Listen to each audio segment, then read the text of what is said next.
Innovadora, holística, estética, sin ataduras, caótica, convincente, revolucionaria, radical. La verdad es que el documental que hemos analizado arranca con una avalancha de adjetivos para describir la Bauhaus que, bueno, te deja pensando. 100 años después de su fundación, ¿qué queda realmente de todo eso? ¿Fue una utopía que fracasó? ¿Una escuela de diseño? ¿O algo más? Hoy vamos a hacer un buen análisis de sus orígenes, su estética y su increíble y a veces contradictorio legado. Es que la pregunta es buenísima, porque la misión que se marcaron era casi mesiánica. En el manifiesto fundacional, Walter Gropius hablaba nada menos que de crear juntos la nueva construcción del futuro. Quería superar esa división entre artistas, artesanos, diseñadores, y aunque la escuela como tal duró apenas 14 años, vamos a ver que el mundo de hoy, bueno, sería incomprensible sin ella. Pues vamos a empezar por el principio, si te parece. Nos situamos en Weimar, Alemania, año 1919. Acaba de terminar la Primera Guerra Mundial, un cataclismo que lo ha arrasado todo. Y ahí, el arquitecto Walter Gropius funda la escuela. La idea que se transmite es que si quieres construir un mundo nuevo desde las cenizas, necesitas un nuevo tipo de artista, un nuevo creador. Exacto. Y para forjar a ese nuevo creador, no podían usar la pedagogía de siempre. Ahí es donde entra la primera gran revolución de la Bauhaus, el curso preparatorio, el famoso Vorkurs, El Vorkurs, que era obligatorio para todos. para todos. Y lo dirigía Johannes Itten, que era un personaje, bueno, fascinante, medio monje, medio gurú. Lo rompedor, lo de verdad revolucionario, es que se prohibía a los alumnos copiar modelos. La idea era desaprender y empezar de cero. Desaprender. Sí, experimentar con materiales, con formas, colores. Se buscaba una creación que fuera puramente intuitiva. O sea que antes de enseñarte a dibujar una silla, te daban un trozo de madera, un alambre, un trozo de tela y te decían, investiga. Justo, a ver qué sale. De esa experimentación tan libre nace ese código visual que hoy todos identificamos al instante. Claro, los colores básicos, rojo, amarillo y azul. Y las formas elementales, cuadrado, triángulo, círculo. Pues eso, que hoy nos parece casi un cliché, en su momento fue una bomba. Piensa que la academia se basaba en la copia de los clásicos. Esto era un lenguaje universal. Y caló tan hondo que influyó directamente en genios que daban clase allí, como Paul Klee o Wassily Kandinsky. Pero la clave, y esto los artículos lo subrayan mucho, es que no era solo teoría, no. La base eran los talleres. Fundamental. El trabajo práctico. No era una escuela de bellas artes al uso. Para nada. El objetivo no era formar especialistas, un pintor, un escultor, sino lo que ellos llamaban un creador integral de formas. Un generalista. Un generalista que lo mismo te diseñaba un edificio que la tipografía de un cartel. O los muebles de dentro y hasta la vajilla. Se trataba de dinamitar esa jerarquía absurda que ponía al artista en un pedestal y al artesano, pues en un sótano. Y toda esa filosofía encuentra su lugar perfecto con el traslado a Dessau en 1925. La época dorada. Sí, en todos los documentos la marcan como la época dorada. Gropius diseña el nuevo edificio de la escuela y el edificio es en sí mismo un manifiesto. Totalmente. Esas estructuras de acero, las enormes cristaleras, era una declaración de intenciones. Transparencia, funcionalidad, una nueva forma de vivir y de trabajar en comunidad. Hay un detalle en las notas que me ha hecho mucha gracia, que es casi una metáfora del propio Gropius. A ver... Tenía su despacho en el puente acristalado que unía dos alas del edificio. Claro, estaba literalmente por encima de todo, controlando el cotarro. Totalmente. Me lo imagino como el gran hermano del diseño. Y allí proyectan también las famosas casas de los maestros, para los profesores. Pero esa etapa tan fructífera, bueno, en 1928 Gropius se va. Llega un nuevo director, Hannes Mayer. Y aquí la escuela da un giro de 180 grados. Sí, se vuelve mucho más política. Mayer llega con un lema muy potente: las necesidades del pueblo en lugar de la necesidad de lujo. Que suena fantástico en teoría, pero ¿eso se convirtió en realidad? ¿No había una tensión constante entre ese ideal y la creación de objetos que hoy, irónicamente, son de lujo? Esa es una pregunta clave, porque toca el núcleo de una de las grandes contradicciones de la Bauhaus. Con Mayer, la escuela sí se orienta hacia una visión socialista muy marcada. Se prioriza la función, la economía, la responsabilidad social del diseño. Y el mejor ejemplo de eso serían Las Laubenganhauser, esas casas con acceso por galería que diseñaron en Dessau. Eran proyectos de vivienda asequible, apartamentos mínimos pero funcionales, luminosos, pensados para la clase trabajadora. Era la arquitectura al servicio directo de la sociedad. Exacto. Pero claro, esa utopía social choca de frente con la realidad política. Con el ascenso de los nazis, claro. La escuela empieza a ser vista como un nido de bolchevismo cultural, de todo lo que ellos odiaban. Y la presión se hace insostenible. En 1933, ya en Berlín y con Mies van der Rohe de director, se ven forzados a cerrar. Y aquí llega la gran paradoja de su historia, que el documental explica muy bien. Es que el cierre, que debía ser su fin, fue en realidad el catalizador de su expansión global. ¿Los nazis cerraron el edificio? Exactamente. Pero no pudieron encerrar las ideas. Todos esos artistas, arquitectos y pensadores tuvieron que exiliarse. Y se llevaron la Bauhaus en la maleta. Exactamente. Gropius se fue a Harvard, Mies van der Rohe a Chicago, Joseph Albers a Yale, y a donde quiera que fueron, plantaron la semilla. Por eso vemos ese ejemplo tan espectacular de la ciudad blanca de Tel Aviv. 4.000 edificios de estilo moderno. ¿Es una barbaridad? Y muchos diseñados por arquitectos judíos alemanes que huyeron del nazismo. Una escuela alemana se convirtió por la fuerza en un movimiento universal. Es increíble cómo esa diáspora ha moldeado nuestro entorno. Y si nos vamos a lo concreto, a los objetos, es alucinante. Vemos en los documentos la silla Barcelona de Mies van der Rohe y Lili Reich, o los muebles de acero de Marcel Breuer. Son iconos. Pero aquí volvemos a la contradicción.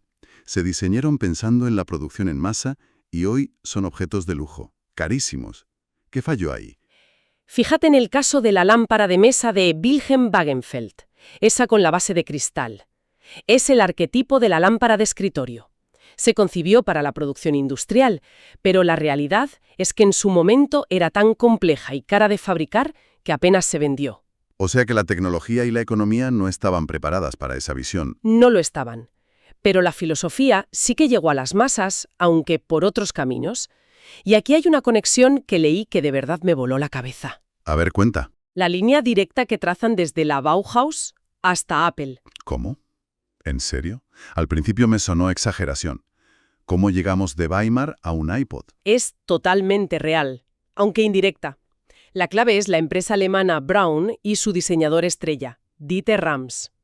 Rams fue discípulo de la escuela de Ulm, la heredera espiritual de la Bauhaus, y aplicó esa filosofía de menos es más a sus diseños. Ah, claro. Y si pones una foto de la radio de bolsillo T3 de Braun de 1958 al lado del primer iPod, la inspiración es innegable. La rueda, las proporciones... Ostras, ¿es verdad? Llevamos el espíritu de la Bauhaus en el bolsillo, literalmente. Pues sí. Con esa conexión en mente, la pregunta que lanza uno de los documentos parece casi obligatoria. ¿Es IKEA la Bauhaus de hoy? Esa es una comparación muy interesante y con muchos matices. A ver, entiendo la idea de su diseño democrático. Forma, función, calidad, sostenibilidad, bajo precio. Suena muy Gropius, pero... Por un lado, sí. Y que ha conseguido lo que la Bauhaus solo soñó, llevar el diseño contemporáneo a una escala masiva y a un precio asequible. Han democratizado un ideal. Por otro lado, claro, hay diferencias enormes en la calidad de los materiales, en la idea de durabilidad, en el modelo de consumo, pero la aspiración de base es sorprendentemente similar. Y el legado no se queda solo en objetos, va a una escala mucho mayor.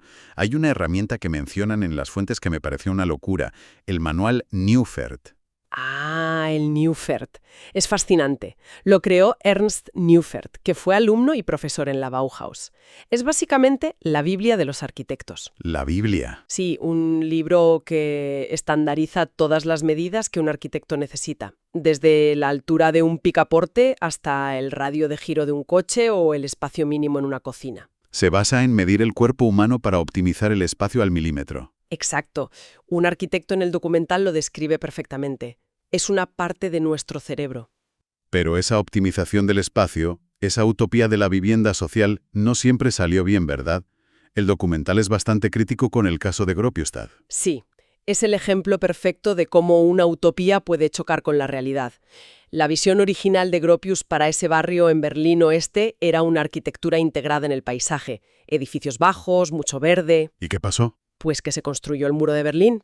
El espacio se redujo drásticamente y para alojar a la misma gente tuvieron que cambiar los planos y construir rascacielos enormes, anónimos. Un desastre. Tentó, sin éxito, que le quitaran su nombre al barrio. O sea que el código Bauhaus no es una fórmula mágica. Su éxito depende totalmente del contexto. Y hablando de contextos, me encanta cómo el documental nos lleva de viaje por el mundo. La conexión con Japón, por ejemplo. Es muy potente. Hay un diálogo de ida y vuelta. La estética minimalista japonesa, el valor del vacío, todo eso influyó mucho en la Bauhaus y a su vez la escuela tuvo un impacto brutal allí. Cuando Gropius visitó Tokio en 1954, dijo que allí había encontrado el espíritu genuino de la Bauhaus. Vale, la conexión con Japón es fascinante por ese diálogo estético, pero luego los documentos nos llevan a un lugar que, de entrada, yo jamás habría asociado con la Bauhaus. Nigeria. Pues a través de la diáspora, de nuevo, vemos el caso de Yinka Ilori, un diseñador anglo-nigeriano que trabaja de una forma muy intuitiva. Coge sillas viejas y reescribe su historia con colores y parábolas de su cultura. Como en el Borcurso original. Exacto. Y él mismo se sorprende al descubrir que el campus de la Universidad de Ife, en Nigeria, No me digas. diseñado en los 60 por un arquitecto formado en la Bauhaus, el espíritu estaba allí, latente, sin que él lo supiera. Y este compromiso social parece ser el hilo conductor cuando el análisis se traslada a Latinoamérica, ¿no? El caso de Medellín que se menciona es brutal. Es que es la Bauhaus en su versión más social y transformadora. Las escaleras mecánicas que instalaron en la Comuna 13. Que antes era uno de los barrios más peligrosos del mundo. Exacto. Pues esas escaleras no son solo una infraestructura para salvar un desnivel enorme, son una herramienta de dignidad. Han generado orgullo, seguridad, una nueva economía local. Es diseño que cambia vidas. En esa misma línea está el trabajo en México de la arquitecta Tatiana Bilbao, inspirada en las ideas de Hannes Meyer. Que vivió allí 10 años, por cierto. Pues ella diseña viviendas sociales que no son una caja cerrada, sino un núcleo que las propias familias pueden ampliar y adaptar con el tiempo. Es la visión de Meyer traída al siglo XXI. Pero no todo es tan utópico. Uno de los críticos citados, Mark Wigley, es bastante ácido y dice que la Bauhaus se ha convertido en una marca, en una especie de virus cultural y comercial. Tiene algo de razón. Pues un poco sí. La idea original era la unidad de arte y artesanía y en muchos casos parece que se ha convertido en la unidad de arte y comercio. El propio nombre Bauhaus vende. Como el ejemplo de la diseñadora de moda Kaska Karska. Justo, que crea una colección sin coser, usando materiales de la industria del automóvil. Es una especie de comentario irónico, casi una performance, sobre esa obsesión por la optimización. Al final, después de revisar todo este material, ¿con qué nos quedamos? Pues yo me quedo con 3 cosas. Por un lado, una pedagogía radical que cambió la formación en diseño para siempre. Por otro, una estética que, nos guste más o menos, es parte de nuestro ADN visual. Y por debajo de todo, Una utopía social, la creencia firme de que era posible diseñar un futuro mejor para todos. Que su verdadera herencia no está tanto en los objetos, sino en la forma de pensar, en las preguntas que se atrevieron a plantear. Y esas preguntas son hoy más urgentes que nunca. Vivimos en una era de urbanización galopante, de crisis climática, de escasez de recursos. La cuestión central de la Bauhaus, que era cómo queremos vivir juntos en el futuro, nos interpela directamente. Exacto. Y quizás la reflexión final debería ser esa que nos deja uno de los arquitectos del documental. Ante los debates sobre si deberíamos colonizar otros planetas, él dice algo muy simple y muy potente. Dice, lo más sensato sería solucionar los problemas que acusan a la Tierra. Y quizás los postulados de la Bauhaus, pensar en la comunidad, usar los recursos de forma inteligente y creer que el buen diseño puede mejorar la vida de la gente, no sean una mala caja de herramientas para empezar a hacerlo.